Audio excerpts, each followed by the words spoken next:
हम तो भाजपा को हराने का काम करेंगे और 2027 में अपनी सरकार बनाने का काम करेंगे, आजाद समाज पार्टी को बढ़ाने का काम करेंगे। भूखे प्यासे गर्मी धूप सहन करते हुए पार्टी की रैलियों में आ रहे भाई चंद्रशेखर आजाद को अपना नेता मान चुके। कोई प्रभाव नहीं पड़ना, वो सिर्फ अपनी सस्ती लोकप्रियता बढ़ाने वाली है। ये 21वीं सदी के चंद्रशेखर आजाद है। दलित समाज के नेता नहीं है, वो सर्व समाज के नेता। दलित अपनी जगह सेट हो चुका है, मुस्लिम अपनी जगह सेट हो चुका है। गठबंधन हमारा जनता के साथ गठबंधन, हमारा किसी से कोई गठबंधन। बहन जी का ग्राफ अप डाउन का इसमें भाई चंद्रशेखर आजाद आएंगे और कोई नहीं आने का। इस पिछड़े समाज ने, बैकवर्ड समाज ने उन्हें 2 बार इस प्रदेश का मुखिया बना दिया, जो किसी मंदिर के पुजारी बनने लायक भी नहीं मेरी नजर में। 2027 में हम उत्तर प्रदेश में चंद्रशेखर आजाद जी को सरकार का बनाने का काम करेंगे। बदल देंगे, ताज बदल देंगे। 2027 में भाई चंद्रशेखर आजाद को उत्तर प्रदेश का मुख्यमंत्री बना के फिर से इतिहास बदल देंगे। इस समय मेरी मौजूदगी लखनऊ में है और कहा जाए तो आजाद समाजवादी पार्टी के राष्ट्रीय अध्यक्ष चंद्रशेखर रावण की तरफ से पिछड़ा वर्ग अधिकार सम्मेलन का आयोजन किया जा रहा है। इसमें वह खुद शामिल होंगे और पिछड़ा वर्ग के लोगों की आवाज को बुलंद करने का काम करेंगे। कहा जाए तो 2027 का चुनाव भी बेहद करीब आ गया है, तो कुल मिला जुला कर देखा जाए तो जो भी राजनीतिक दल हैं उनकी सिर्फ एक ही सोच है कि किस तरीके से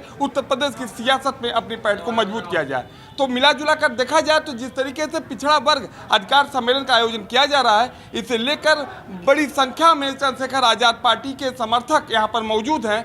हम इनसे बात करेंगे और जानेंगे कि अब की बार उत्तर प्रदेश की सियासत में आजाद समाज पार्टी क्या करके दिखा सकती है। तो सबसे पहले हमारे बीच में इतने लोग मौजूद हैं, तो सर पहले बताइए आप आए कहाँ से हैं? मेरा नाम डॉक्टर ओम प्रकाश है। जी जी। जनपद मेरठ से आया हूँ और उत्तर प्रदेश आजाद समाज पार्टी में प्रदेश सचिव की जिम्मेवारी मेरे पास है। तो सर मैं पूछना चाहता हूँ कि जिस तरीके से चंद्रशेखर आजाद ने पिछड़ा वर्ग सम्मेलन का आयोजन कर रहे हैं, तो इसका क्या प्रभाव उत्तर प्रदेश की सियासत में देखने को मिलेगा? देखिए, पिछड़ा वर्ग सम्मेलन आज हमारा है, लेकिन इससे पहले आप देख रहे होंगे कि पूरे उत्तर प्रदेश के 18 कमिश्नरियों में 2-2 कमिश्नरी की एक रैली हुई है। 9 रैलियाँ मंडल वाइज रैली की गई हैं और उन रैलियों में अपार जनसमूह जो है उभर के आया है और वो जनसमूह आया है जिसका कहीं हमारी तरफ से, पार्टी की तरफ से कुछ संसाधन उन्हें उपलब्ध नहीं कराए गए। वो अपने पैसे से भूखे प्यासे गर्मी धूप सहन करते हुए पार्टी की रैलियों में आ रहे हैं भाई चंद्रशेखर आजाद को अपना नेता मान चुके हैं। और आज पिछड़ा वर्ग सम्मेलन है, इसमें पिछड़े समाज के ही लोग बुलाए गए हैं और इस उत्तर प्रदेश में जो पिछड़ा वर्ग है वो बिल्कुल अपने अधिकारों से वंचित है। उनका शोषण किया जा रहा है, उनका दोहन किया जा रहा है भारतीय जनता पार्टी की सरकार के द्वारा। तो पिछड़ा वर्ग जाग चुका है, उन्हें पता हो गया कि हमारा जो भविष्य उज्जवल है वो पिछड़े समाज के भाई चंद्रशेखर आजाद जी के साथ लग के है और जहां बहुजन समाज है उसके साथ। जैसे पिछड़े वर्ग की अगर हम बात करते हैं तो पिछड़े वर्ग की आवाज उठाने के लिए बहुत से राजनीतिक दल उत्तर प्रदेश सक्रिय, खासकर समाजवादी पार्टी की बात करें, अपना दल की बात करें, सुभाषपा की बात करें, ऐसे कई राजनीतिक दल हैं जो हमेशा लगातार आवाज उठाते रहते हैं कि पिछड़े वर्ग की आवाज हम बुलंद कर रहे हैं। तो इस बीच में चंद्रशेखर आजाद एक दलित नेता है और वह जिस तरीके से पिछड़े वर्ग की बात कर रहे हैं, तो क्या मानते हैं पिछड़ा वर्ग उनके कहने पे पार्टी का समर्थन कर सकता है? निश्चित रूप से। पहली बात तो मैं स्पष्ट कर दूं कि चंद्रशेखर आजाद किसी एक जाति के, एक समाज के नेता नहीं है। वो पिछड़े दलित समाज के नेता नहीं है, वो सर्व समाज के नेता, बहुजन समाज के नेता। और बहुजन समाज में पिछड़ा वर्ग भी, अल्पसंख्यक भी और दलित भी सारे लोग आते हैं। तो इसलिए चंद्रशेखर आजाद को किसी एक समाज से बांधना, और चूँकि चंद्रशेखर भाई आज हर समाज की आवाज़ शिद्दत से जो क्षेत्र में जाकर उठाते हैं, जहाँ किसी का भी शोषण होता है, दोहन होता है, किसी के साथ पीड़न होता है, तो चंद्रशेखर भाई पहुँचते हैं और उनके लड़ाई लड़ते हैं। जिस तरीके से देखा जाए तो अभी कल 14 तारीख है, बाबा साहब अंबेडकर का जन्म दिवस है। इसको पूरे देश में धूमधाम से मनाने की बात कर रही है। एक तरफ सपा की तरफ से, एक तरफ बीजेपी की तरफ से, वहीं बसपा भी कल अंबेडकर पार्क में इसे लेकर एक बहुत बड़ी जनसभा करने जा रही है। इसी बीच चंद्रशेखर आजाद की तरफ से जो पिछड़ा वर्ग को लेकर एक सम्मेलन किया जा रहा है, ये सब सारी चीज़ें चली, लेकिन इसी बीच में एक सबसे बड़ा सवाल ये उठ रहा है कि रोहिणी घाबरी को लेकर उनके ऊपर कई विवादित सवाल भी किए जा रहे हैं। इसे लेकर आप यहाँ पे लोग मौजूद है, ये बताइए कि जिस तरीके से रोहिणी घाबरी ने आरोप लगाया, इस पर आप क्या कहेंगे? इस पर अपना कहना ये है कि ये कोई मुद्दा ही नहीं है। पहली बात तो ये है, जी जी, मुद्दा असलियत आने वाले जिला पंचायत चुनाव, आने वाले विधानसभा चुनाव, असली मुद्दा वो है। उस मुद्दे पे आप बात करें तो हम उसका जवाब आपको देंगे। नहीं, उनकी तरफ से, जैसे रोहिणी घाबरी की तरफ से कहा जा रहा है कि हम 200 जनसभाएं करेंगे, सपा के साथ तो इंक्लूड हो रही हैं, तो क्या माना जाए इससे प्रभाव पड़ेगा चंद्रशेखर आजाद के ऊपर?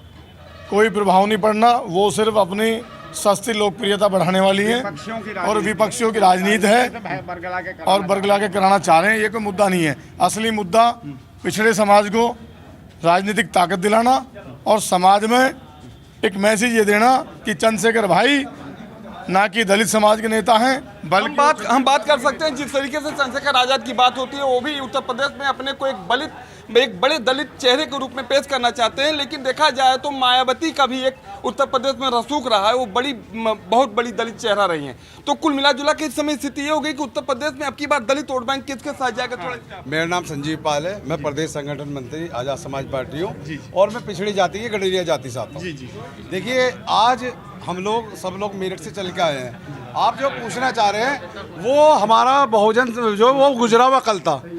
आज हम जो है माननीय चंद्रशेखर आजाद जी पे दलित पिछड़ा मुस्लिम जो गठजोड़ बना के हम नए दौर की बात करना है। 21वीं सदी के चंद्रशेखर आजाद है ये, इसलिए हम वो हमारा दौर था वो जा चुका। आज जो है पिछड़ा समाज जितना भारतीय जनता पार्टी, जितना समाजवादी पार्टी ने जितना ठगा है, इतना किसी पार्टी ने नहीं ठगा है। और भारतीय जनता पार्टी जो आज पिछड़े समाज का जो पिछड़े जिला पंचायत चुनाव होने जा रहे थे उन्हें बार बार इसलिए हटाना चाह रही है कि पिछड़ा समाज भारतीय जनता पार्टी के गाल पे तमाचा मारने का काम करने जा रहा है, इसलिए हटा रही है। वो डर और कोई नहीं है, इसी चीज का डर है। अगर नहीं तो उनको आ जाए, मैदान में आ जाए, उनकी औकात बता देंगे उनके पास। अगर उनकी जमानतें ना जब्त कराते, ये जो उनका राजपाट चल रहा पिछड़े समाज की देन है, नहीं तो उनकी किसी की औकात नहीं है। कितने अगर ब्राह्मण ठाकुर अपने पास जाए तो ग्राम के प्रधान नहीं बन सकते, जहां आज हमने उन्हें मुखिया बना दिया देश का, इस प्रदेश का। लेकिन अगर एक बात की जाए तो उत्तर प्रदेश में 20 से 21% दलित वोट बैंक है, जो कि एक निर्णायक भूमिका बनाती है, जिसको चाहते हो सत्ता में ले आती है। तो अब की बार दलित वोट बैंक चंद्रशेखर रावण के पास जाएगा कि बहन जी के पास? मैं आपका जवाब बिल्कुल एक मिनट देखिए, दलित अपनी जगह बिल्कुल माइंड सेट कर चुका है और मुस्लिम अभी अपना माइंड सेट कर चुका है। सिर्फ दिमाग जो अब पिछड़ों का सही करने जो सेट होने जा रहा है। और ये पिछड़ा सम्मेलन किसी पार्टी की कुवत नहीं है। अगर आज माननीय चंद्रशेखर आजाद के अंदर कुवत है, जो आज लखनऊ की धरती पे पिछड़े समाज को एक प्लेटफॉर्म के नीचे बुलाने का काम कर दिया है, बहुत बढ़िया। आप इसे देखिए, आज पीछे मत देखिए, आज देखिए, आज ये लखनऊ की धरती पे अटल बिहारी ऑडिटोरियम में दलित पिछड़ा मुस्लिम गठजोड़ आपके सामने खड़ा हो चुका है। और ये 2027 की यहाँ से आगाज कर चुके हैं कि 2027 में बहुजन समाज की क्रांति जैसे पहले थी 2007 में, आज माननीय चंद्रशेखर आजाद जी के नेतृत्व में 2027 में पिछड़ा समाज इन्हें हुक्मरान बनाने जा रहा है। क्या मानेंगे कि अब की बार दलित वोट बैंक केतली के साथ जाएगा कि हाथी के साथ? इस पे एक जवाब दीजिए। देखिए, पिछड़ा समाज इतना भोला समाज है। मैंने अभी क्या जवाब दिया? दलित वोट बैंक की बात पहले मैं दलित अपनी जगह, मैंने क्या कहा, आपने मेरे शब्दों पर जानिए। दलित अपनी जगह सेट हो चुका है, मुस्लिम अपनी जगह सेट हो चुका है। ये पिछड़ा समाज जो बैकवर्ड समाज है, ये पिछड़ा समाज जो बैकवर्ड नहीं है, मैं इसे बैकवर्ड कहता हूँ। इन्हें बैकवर्ड हो गए समाजवादी को एक बार इस प्रदेश के अंदर कई बार बना दिया मुख्यमंत्री। और योगी बाबा जो मठ के पुजारी थे वो बिल्कुल किसी दीनी दीमान के नहीं थे। ये पिछड़े समाज ने, इस बैकवर्ड समाज ने, इस पिछड़े समाज ने, बैकवर्ड समाज ने उन्हें 2 बार इस प्रदेश का मुखिया बना दिया, जो किसी मंदिर के पुजारी बनने लायक भी नहीं है मेरी नजर में। आज आप बात कर रहे हैं, आज अगर हम यहाँ मेरठ की क्रांतिकारी धरती से चल के आए, हम 1857 की इलेक्शन लगी थी और आज हम लखनऊ की धरती पे हम कितनी सीटों पे अगर इस बार उत्तर प्रदेश विधानसभा चुनाव में चंद्रशेखर आजाद की पार्टी अपने प्रत्याशी उतारेगी? फिलहाल 403 विधानसभा को सभी पे तैयारी चल रही है। माननीय राष्ट्रीय अध्यक्ष जी ने गठबंधन किसी के साथ होने की बात? गठबंधन हमारा जनता के साथ गठबंधन, हमारा किसी से कोई गठबंधन नहीं है, सीधा जनता से गठबंधन होगा हमारा। उसी पे 403 समय पे लड़ेंगे और बाकी समय का विस्तार, दरवाजे सभी के लिए खुले हुए हैं। जिस तरीके से बीएसपी का मजबूत वोट बैंक है, दलित उनके साथ है, अभी भी देखा जाए परंपरागत वोट, अगर भले उनकी एक भी सीट ना हो लेकिन उनके वोट फीसदी बढ़ते हैं, तो कैसे माना जाए कि दलित वोट बैंक में चंद्रशेखर आजाद सेंधमारी कर सकते हैं? आने वाले समय में आप देखेंगे सबसे ज्यादा वोट दलित वोट जो भाई चंद्रशेखर के साथ जुड़ेगा। बहन जी को 4 बार सीएम बनाया। दलित समाज के, पिछड़े समाज के, बहुजन समाज की आवाज उठाने वाला इस समय अगर कोई है तो क्या उन्होंने आवाज नहीं उठाई? आवाज उठाई, जब तक उन्होंने आवाज उठाई तब तक 4 बार सीएम बनाया बहन जी को हम लोगों ने। और इस बार भी तो कल अभी उनका एक बहुत बड़ी जनसभा होने जा रही है, इस जनसभा के दौरान हो सकता है कुछ और बड़ा अनाउंसमेंट उनकी तरफ से हो, तो क्या मानते हैं इसको लेकर? पिछली बार लखनऊ में एक जनसभा हुई थी, उसमें भी आपने देखा था, फिर भी कल जनसभा होगी, उसका भी परिणाम आप देखेंगे जैसा होगा सामने आएगा पब्लिक के सामने। जिस तरीके से देख रहे हैं यहाँ पे बहुत बड़ी भीड़ है, ठीक उसी तरीके से 3-4 महीना पहले बहन जी की भी तरफ से एक बड़ी रैली की गई थी। इस रैली में भी एक भारी भीड़ देखने को मिल रही थी। तो मैं मान के जिस तरीके से स्थिति बन रही है, तो क्या ऐसा नहीं कि जिस तरीके से दलित वोट बैंक गफलत में कि किसके साथ जाए किसके साथ ना जाए? नहीं होएगा, कोई नहीं होएगा गफलत में, सब अपने चंद्रशेखर के भाई के साथ हैं। हाँ, यानी अब की बार बहन जी के साथ, बहन जी को बनाया है ना हम लोगों ने, सब लोगों ने बनाया, सारी जनता ने बनाया है। तो आप देख सकते हैं जिस तरीके से यहाँ पर चंद्रशेखर आजाद के समर्थन में इतनी बड़ा जनसैलाब, हाँ, इस तरीके से जनसैलाब उमड़ा हुआ है और सब अपने विचार दे रहे हैं। लोगों का कहना है कि अब की बार उत्तर प्रदेश की 403 विधानसभा सीटों पर चंद्रशेखर आज़ाद की तरफ से खुद अपने खुद कैंडिडेट उतारे जाएंगे और जनता का उनके साथ सहयोग रहेगा, ना कि किसी पार्टी के साथ संगठन। इसी बीच में उनके एक सशक्त कार्यकर्ता हमारे बीच में मौजूद हो और कुछ और कहना चाहते हैं, क्या बताना चाहते हैं आप? देखिए, जो आप बार बार पूछ रहे हैं, बहन जी का ग्राफ अब डाउन जा रहा है और इस चीज़ को कोई दुनिया की ताकत नहीं है। ये तो बैलेट पेपर बता रहा है, जहां वो 21.5% वोट मत पाती थी, 21.5 नहीं पाती थी, वो 42% पाती थी, जिससे मुख्यमंत्री बनती थी। आप 42.5 से घटते घटते घटते 9.5% पे आ गया। नहीं, परंपरागत उनके साथ है वोट बैंक, इसकी बात परंपरागत नहीं रहा ना। 21.5 आप 21.5 की बात कर रहे थे ना। जब पिछली बार सीट ही नहीं आई, परंपरागत वोट कहाँ रह गया उनके पास? पश्चिमी उत्तर प्रदेश में बैकवर्ड क्लास के जो लोग हैं, जो बहुमत में हैं, जो उत्तर प्रदेश की राजनीति को उथल पुथल करते हैं, वो जाट और गुजर हैं। आज उन्होंने मन बना लिया है कि एडवोकेट चंद्रशेखर आज़ाद जी के साथ हैं और उन्हें जिता करके छोड़ेंगे और मुख्यमंत्री बनाएंगे। ये बताइए कि सीधी टक्कर अब की बार किससे मानते हैं आज़ाद पार्टी की? मेरा नाम पिंकल गुजर एडवोकेट है। मैं आज़ाद किससे सीधी टक्कर? मैं बता रहा हूँ आपसे, पश्चिमी उत्तर प्रदेश का गुजर समाज भाई को अपना नेता मान लिया है और भाई के साथ कंधे से कंधा मिला के हम लोग साथ हैं। और ओबीसी की जितनी जातियां हैं, यहाँ पाल साहब खड़े हैं, हमारे तमाम लोग खड़े हैं। ओबीसी में तमाम जातियां हैं, सारी जातियां ओबीसी की।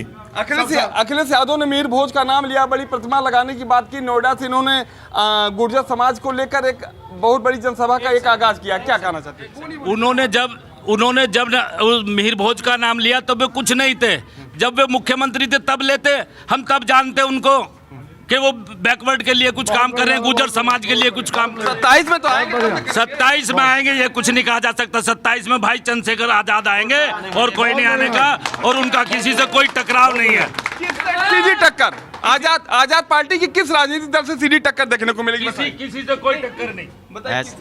टक्कर है ही नहीं किसी से भाई। ना होगी, अरे नहीं होगी भाई, एक तरफा जीत के जाएंगे भाई चंद्रशेखर आजाद। हाँ, आप क्या कहना? मैं ये कह रहा था, देखिए बात आज सम्मेलन का है और पिछड़े समाज का सम्मेलन है, सब लोग पिछड़े समाज से ही है।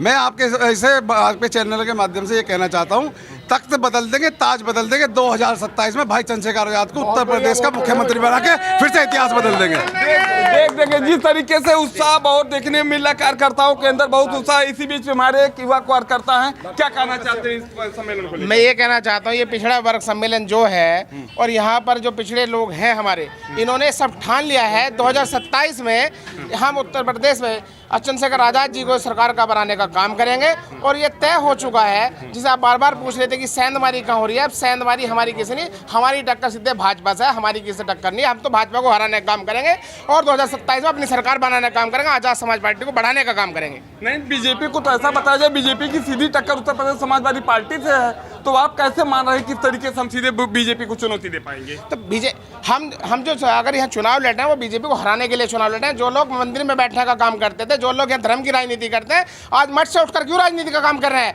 हम उन्हें फिर दोबारा से मठ में बांटने का काम करेंगे, क्योंकि 2027 में चंद्रशेखर आजाद जी ने SC ST OBC को मिलाकर और अल्पसंख्यक को मिलाकर ये उत्तर प्रदेश में सरकार बनाने के साथ साथ अपने लोगों को जोड़ने का काम किया है। और ये पिछड़ा वर्ग सम्मेलन आज एक बड़ी तादाद में जो है यहाँ पर एक नया इतिहास बदल के जाने का काम करेगा। तो क्या मानते हैं इसका प्रभाव आने वाले समय में उत्तर प्रदेश के चुनाव में देखने को मिलेगा? मिलेगा नहीं, पड़ेगा, पूरा पड़ेगा सर। 600 किलोमीटर से लोग आए ऐसे नहीं आए जी, और आपके सामने खड़े हैं। पश्चिमी उत्तर प्रदेश में क्या प्रभाव रहेगा चंद्रशेखर जी का? चंद्रशेखर जी का ये प्रभाव रहेगा आने वाले टाइम में। एक सीट पश्चिमी उत्तर प्रदेश में ऐसी है जिसका नाम है हस्तिनापुर विधानसभा, जो उसको जीतता है उसकी सरकार बनती है। और अब की बार हम जो है ये इतिहास बदल देंगे। बहुत बढ़िया भाई, बहुत बढ़िया। यानी कि सब मिला जुला कर देखें जिस तरीके से यहाँ पर भारी उत्साह के साथ जन समर्थन है, लोगों का कहना है कि किस तरीके से यहाँ पर इस तरीके की आज़ाद समाज पार्टी के कार्यकर्ता यहाँ पर मौजूद हैं और उनकी तरफ से कहा जा रहा है कि अब की बार उत्तर प्रदेश में सत्ता परिवर्तन होगा और चंद्रशेखर आज़ाद खुद यूपी की सत्ता में कमबैक कर पाएंगे। ये तो भविष्य के अतीत में छिपा हुआ है। अभी के लिए बस इतना ही। ऐसी ही खबरों के लिए आप बने रहिए हेडलाइन फोकस के साथ। कैमरा पर्सन नूर के साथ मैं अवनीश, हेडलाइन फोकस, लखनऊ।